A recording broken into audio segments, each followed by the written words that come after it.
ሁለተኛ አድማጮቻችን እንኳን ደህና ቆያችሁን። ይህ እንደገና የሬዲዮ አብራር ፕሮግራም ነው። May 5th 25 2013 ነው ሳተርዴይ። ዝግጅታችን ይቀጥላል። ቀደም ሲል ባዘጋጀነው ዝግጅት ላይ በገባሁት ቃል መሰረት ሳምንቱን ሪቪው የሬዲዮ አብራን ሳምንታዊ ሪቪው ለማቅረብ ሞክራለሁ ማለት ነው። መልካም ቆይታ። በዚህ ሙዚቃ ትንሽ አዝናናችሁ።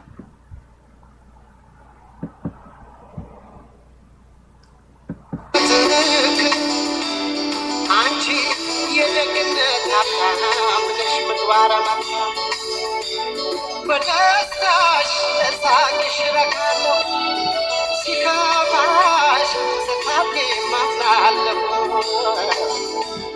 ፍቅርን ሕይወት አስተምረሽኛል አመሰግናለሁ ለታሽ ክብዶኛል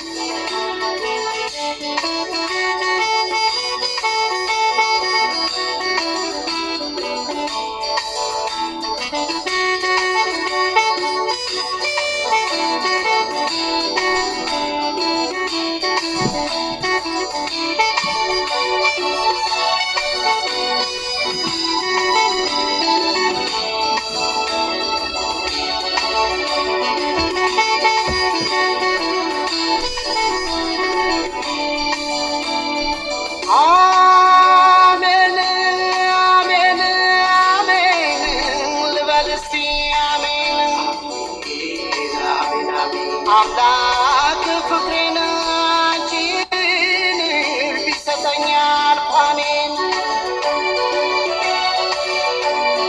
አሜን አሜን አሜን በል እስቲ አሜን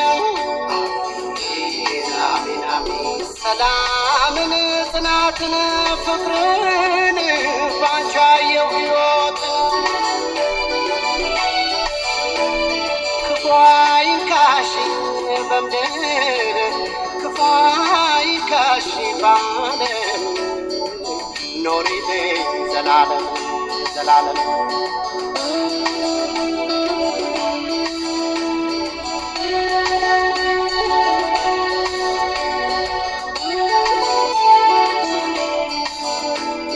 አንቺ ያስተዳደግ ውጤት አንቺ የትዳር ጌጥ ዋልታ አንቺ የትዕግስት ባለቤት አንቺ የጨዋነት ጌታ የጸጋ ገበታ ብዬ የልቤን ልንገርሽ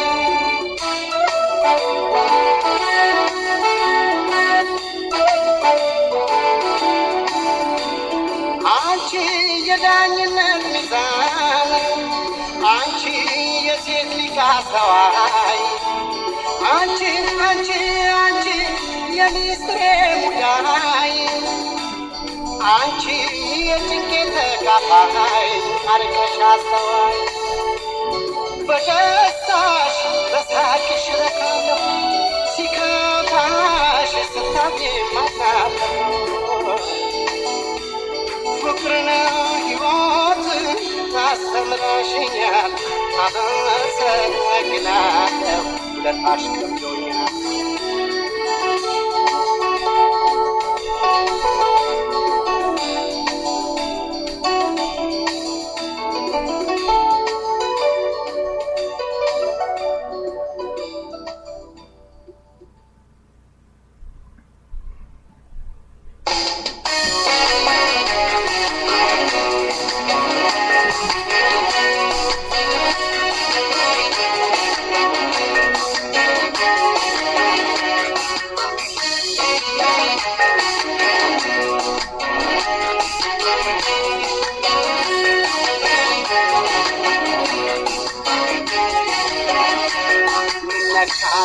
ማሊ ለካይ ደርሶ እንዴ ጎራዴውን ጀበርናውን ወርሶ ዘንድሮ ማይመልስ ወርዶ ማይረታ በላይን ያለ ሰው ከታጠቃ ይፈታ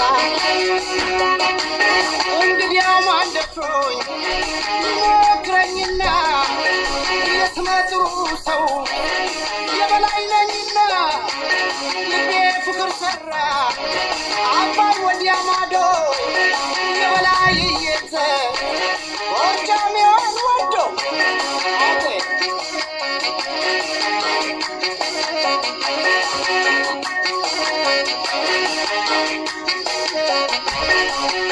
ልብ እንደ ጀግና ሰው ምንኛ በረታው ሆይ ሆይ ሆይ ሆይ ምንኛ በረታው ምንኛ በረታው ጎጃም ተሻግሬ ጎበጦኝ መጣው ሆይ ሆይ ሆይ ሆይ ጀግናኝ መጣው አንቺ ጀግና እንግዲያው ያውልሽ ውሰጅኝ ማርኪና ሆይ ሆይ ሆይ ሆይ ውሰጅኝ ማርኪና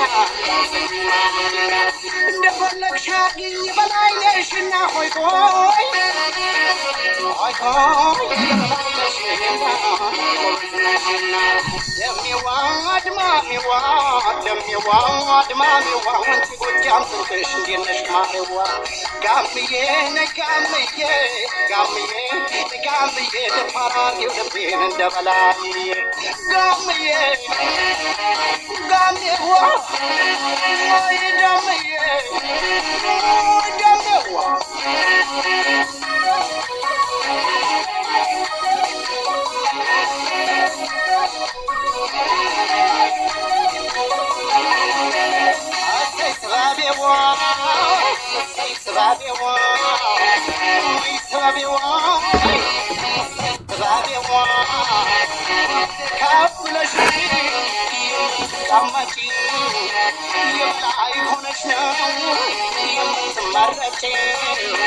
በላይ የመረቀው ሀገሩ ነው መሰል ሲወለድ ጀግና ሰው የሚያስጠራ በድል የበላይ ሰባይ ይዘዋል ሰዎቹም ለፍቅር ነው እንጂ ለጥፋ የማጩም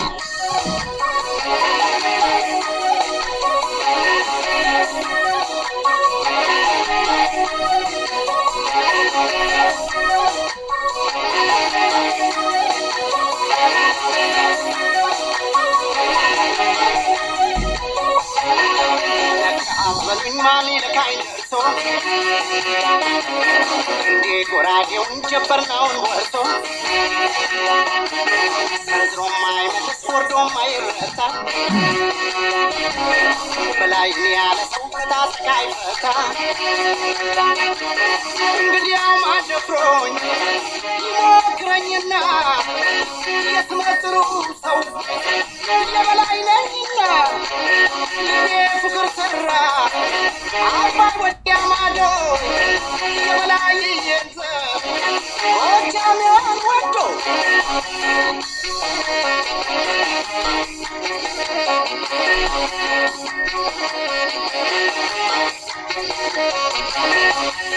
ዙሪያ ዳድመሩና በሩቁሩበት ሆይ ሆይ ሆይ ሆይ አመሮበት እንደማሩበት እንደ በላይ ናቸው የቀለዱበት ሆይ ሆይ ሆይ ሆይ ያመሮበት ታሪክ የሰሩበት ከእንግዲህ ጎጃም ላይ ምን ተሰራ አትበሉ ሆይ ሆይ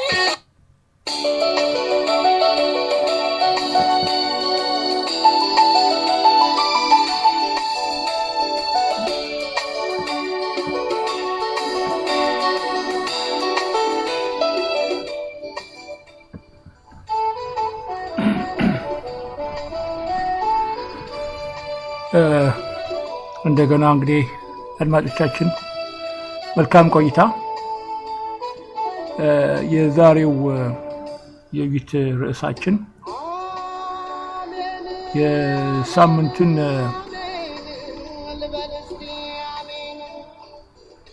በሳምንቱ ውስጥ ተካሂደው የነበሩትን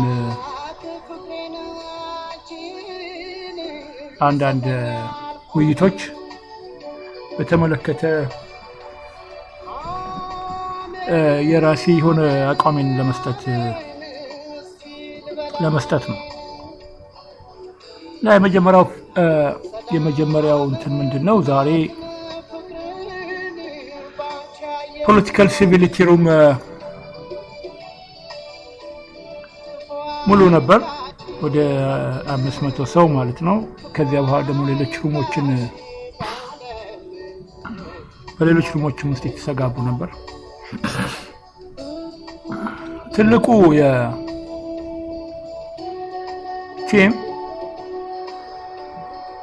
ምን ነበር? ፖለቲካል ሪኮንሲሊዬሽን ለማድረግ ሁሉንም አብሮ ወደ አንድ እንትን ለማምጣት በሚል ነበር ማለት ነው። እና ብሎም አንዳንድ የሰጡት ምክንያቶች ምንድናቸው? 50ኛው የአፍሪካ አንድነት ስብሰባ ምክንያት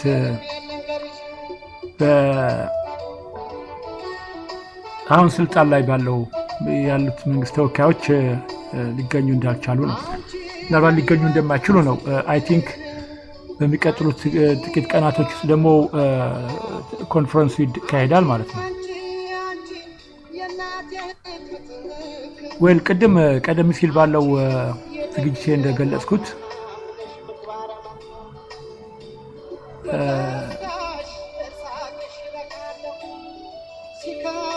እንደዚህ አይነት ኮንፈረንሶችን አውትካም መተንበይ ይቻላል። ምክንያቱም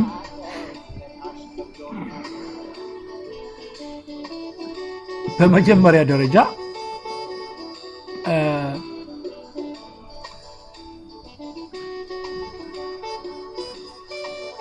ሪኮንሲሊዬሽን አንድ በፖለቲካል እንትን ውስጥ ራሱን ሌጂቲማይዝድ አድርጎ የተቀመጠ ስርዓት ከሌላ እሱን የፖለቲካል አካሄድ ከሚቃወሙ ግለሰቦችና ድርጅቶች ጋር በቀጥታ መደራደር ለሱ ኮምፓራቲቭ አድቫንቴጅ ጥቅም ስለማይኖረው እነኚህን አይነት ውይይቶች በቀጥታ አይቀበላቸውም። ይሄ የስቴት ኔቸር ነው። የተለዩ ኮንዲሽኖች ካልተፈጠሩ በስተቀር ማለት ነው። ያንን በጠረጴዛ ዙሪያ ለመቀመጥ የሚያስችሉ ቅድመ ሁኔታዎች ካላስገደዱት በስተቀር እንደዚህ አይነት እውቅናን ሰጥቶ ከነኚህ አይነት ድርጅቶች ጋራ መነጋገርና ውይይትን ማካሄድ ያን አቅጣጫ አይቀበለው ማለት ነው። ይሄ የስቴት ኔቸር ነው። ምክንያቱም ቅድም ካልኳችሁ ቅድመ ሁኔታዎቹን ለመናገር ሞክራለሁኝ። እነኛ ቅድመ ሁኔታዎች ምንድናቸው? በተለይ ተቃዋሚ ኃይሎች የኃይል ሚዛን እያጋደሉ በሚመጡበት ጊዜና ዓለም አቀፋዊ ፕሬሸር ወደ ውይይት መድረክ እንዲመጣ የሚሉ ሁኔታዎች በሚመጡበት ጊዜ ሁለት አቅጣጫዎችን ይወስዳል። አንድም እነኛን የውይይት ጠረጴዛዎች ለመጠቀም ይሞክራል በግዴታ ማለት ነው፣ ወይም ደግሞ በአመጻዊ በሆነ መንገድ ይቀጥላል። እና ብዙም ጊዜ ደግሞ ከምናየው ልምድ በተለይ አፍሪካ አካባቢ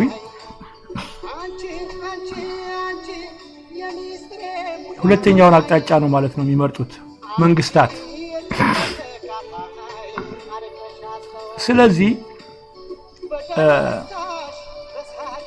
አሁን እና አባመላ የሚያደርጉት ሽርጉድ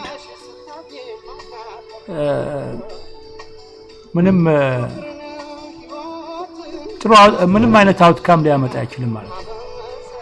እንግዲህ መተንበይ ይቻላል የሚባለው ለዚህ ነው።